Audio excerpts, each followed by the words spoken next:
Jadi walaupun sekarang ada perbedaan pendapat terkait dengan siapapun calon presidennya nanti yang akan terpilih, saya ingatkan juga kepada seluruh anak-anak bangsa yang akan berkontestasi tahun 2024, menjadi presiden itu bukan menawarkan bantuan kepada rakyat Indonesia, tapi memberikan program-program yang bisa meningkatkan kesejahteraan, bisa mewujudkan keadilan sosial, bisa mewujudkan keadilan terhadap ekonomi rakyat Indonesia. Camkan itu Pak Prabowo.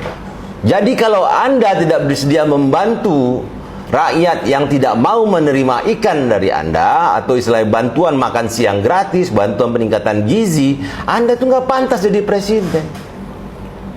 Arogansi Anda ini Pak Prabowo memperlihatkan bahwa Anda ini hanya melanjutkan kekuasaan yang diberikan oleh Joko Widodo. Jangan diambil competitive advantage yang Anda miliki karena Anda memiliki calon wakil presiden adalah anak dari Joko Widodo. Kami sebagai rakyat ini merasakan bahwa apa yang Anda sampaikan kepada pengurus pesantren di Malang itu bentuknya kesombongan Anda. Anda terlalu pede akan menang di tahun 2024. Permasalahan Anda Pak Prabowo sangat banyak sekali. Kemarin dalam satu diskusi di dalam satu grup WhatsApp, ada satu orang yang berusaha membela Anda, yang mengatakan bahwa pembelian pesawat Emirates 2000 11,8 triliun itu bentuknya memang hibah. Tapi kenapa ada biaya sebesar itu? Karena ada pembelian peralatan seperti cadangan mesin, peluru kendali, bla bla bla segala macam. Ini bentuk-bentuk pembenaran terhadap apa kesalahan yang Anda lakukan, yang menyatakan bahwa pembelian pesawat itu tidak nyata adanya.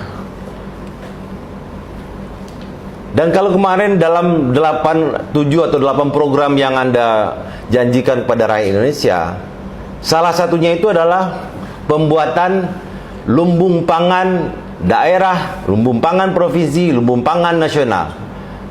3 tahun Anda diberikan kesempatan untuk menjalankan lumbung pangan nasional, 3 tahunnya Anda gagal. Sekarang Anda janjikan lagi program yang sama. Coba dijawab dulu pertanyaan kami dari DPP NCW. Kemana itu 6 triliun yang Anda belanjakan selama 3 tahun terakhir? Anda bertanggung jawab terhadap kerusakan lingkungan loh Pak. Hampir 2 juta hektar yang dikuasai untuk lumbung pangan nasional, Anda tidak bisa mempertanggungjawabkan hasilnya. Bahkan Anda berlindung dari pembelaan yang dilakukan oleh Presiden Jokowi bahwa lumbung pangan nasional ini wajar aja tidak berhasil pada tahun pertama, tahun kedua 25%, tahun ketiga sekian persen, baru mungkin akan berhasilnya itu tahun ke-6 atau tahun ke-7. Bancakan ini Pak. Dulu saya ingat Prabowo Subianto mengatakan bahwa bocor lebih dari 1.000 triliun per tahun anggaran bocor. Ini Bapak lakukan. Ditambah lagi kemarin adiknya Anda Pak Prabowo. Saya kenapa DPP NCW concern ini terhadap pencalonan Prabowo Subianto dengan Gibran, karena di dalam koalisi Indonesia Maju ini semuanya itu terduga korupsi berkumpul di situ. Mau dibawa kemana?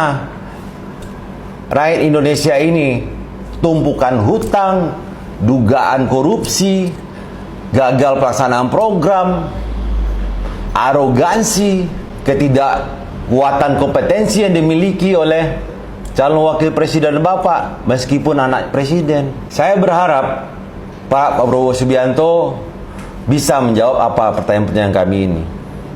Kami mengetahui bahwa ada beberapa orang yang diperintahkan oleh kelompok-kelompok Bapak untuk bisa mencari dari mana kami bisa mendapatkan hal-hal seperti ini. Tapi percayalah Pak Prabowo, bagi kami siapapun calon presiden tidak ada masalah. Tapi kalau Bapak kangkangi demokrasi, Bapak tabrak konstitusi hanya untuk memenangkan kontestasi di tahun 2024, NCW dengan rakyat akan bergerak untuk melawan. Ini semua rakyat harusnya sadar bahwa apa yang dipertontonkan saat ini di mata telanjang, ini adalah bentuk-bentuk kekuasaan yang kembali ke rezim Orde Baru. kemungkinan untuk bisa meningkatkan kesejahteraan masyarakat, memberikan keadilan pada seluruh rakyat Indonesia, baik itu di bidang hukum, baik di bidang ekonomi, itu sangat jauh sekali dari harapan masyarakat. Apa yang dipertontonkan saat ini?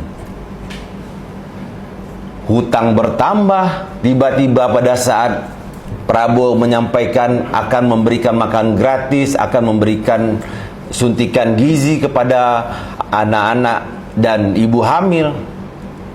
Anda dapatkan dari mana? Dengan santai dan lantangnya sampaikan dari penguasaan iup-iup yang dimatikan oleh Menteri Investasi Bahlil Lahadalia. Ini oknum menteri ini, sudah kami katakan, terduga korupsi, melakukan moratorium atau mematikan iup-iup, baik iup nikel, iup emas, iup batu bara. Kemudian si oknum menteri ini menyuruh orang-orang sekelilingnya atau kroni-kroninya untuk bernegosiasi dengan para pengusaha yang dimatikan iupnya itu. Jika ingin dihidupkan lagi iupnya, harus memberikan kontribusi. Nah, ini yang Anda janjikan. Jadi kalau Anda bilang Koalisi Indonesia Maju akan membentuk nama Badan Penerimaan Nasional, itu aneh menurut saya. Untuk apa Badan Penerimaan Nasional? Oh, masing-masing lembaga dan kementerian itu sudah memiliki pos masing-masing kok untuk penerimaan negara. Ada pajak kok. Ini badan apa lagi? Inilah badan yang akan dibentuk oleh Koalisi Indonesia Maju yang kami duga ini akan menjadi bancakan besok. Apa kompetensi yang dimiliki oleh organisasi-organisasi yang membantu pemenangan Prabowo Gibran untuk mengelola IUP, izin usaha pertambangan? Apa kompetensinya? Kenapa hasil dari IUP yang dikelola, yang diberikan mungkin secara cuma-cuma oleh oknum Menteri Investasi ini, Bahlil Lahadalia, ya kan, yang diharapkan bisa menghasilkan uang hampir 400 triliun untuk bisa memberi makan anak-anak yang untuk menghindari stunting dan peningkatan gizi ibu hamil. Dan pertanyaan saya, apa seperti itu mengelola negara? Indonesia dikenal sebagai negara yang memiliki kekayaan mineral tanah jarang terbesar di dunia. Jadi rare earth mineral yang dimiliki oleh Indonesia ini yang terbanyak di dunia. Ada 17 rare earth mineral yang dimiliki oleh Indonesia. Tapi bukan berarti dengan cara seperti itu Pak Prabowo Subianto dengan Gibran Rakabuming Raka menjanjikan janji-janji manis, ngambil uang, mengelola izin usaha pertambangan untuk melanggengkan kekuasaan. Jangan, Pak. Rakyat ini sudah terlalu menderita yang tidak mereka ungkapkan selama 9 tahun terakhir ini. Kenapa? Karena media-media dilarang untuk menyampaikan informasi yang sebenarnya. Contohnya nih, yang nyata di depan mata. 2 bulan yang lalu NCW menyampaikan bahwa terjadi penurunan hati nurani dari penguasa pada saat rakyat direlokasi di Pulau Rempang.